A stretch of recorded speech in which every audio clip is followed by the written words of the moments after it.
Exercice 9.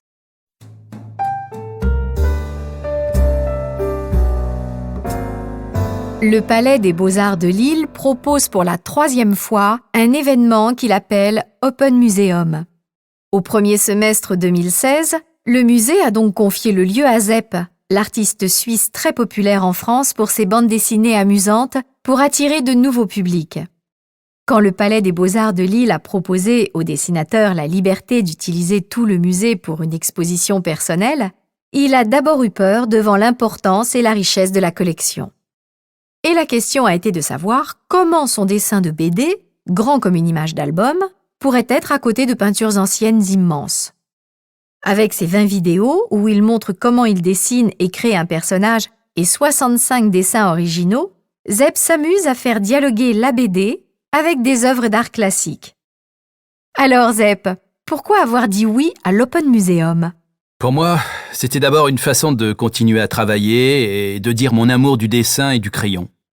J'avais envie qu'on voit des dessins et des vidéos qui montrent que la main est essentielle dans l'art et dans la peinture. Tous les tableaux anciens, célèbres ou non, qui sont présentés dans ce musée, ont été faits par des mains, donc par des personnes qui travaillaient pendant une semaine, des mois ou un an pour arriver à réaliser quelque chose que l'on regarde encore aujourd'hui. Donc, je voulais que mes dessins actuels permettent aux jeunes générations de venir voir et de comprendre que l'art d'aujourd'hui est la conséquence et la suite logique d'une longue tradition. On nous a dit que vous détestiez les musées quand vous étiez enfant. C'est vrai. Pour moi, les musées étaient pour exposer des gens morts et voir, avec très souvent des images tristes de mort, des scènes horribles et violentes. Quand j'ai fait ensuite des études d'art, je n'aimais pas aller au musée avec des critiques d'art qui passaient des heures à expliquer et à analyser un seul tableau. C'est seulement quand je suis devenu papa que j'ai commencé à aimer les musées. J'ai accompagné mes enfants dans des musées où on choisissait un tableau, une œuvre qui me plaisait vraiment.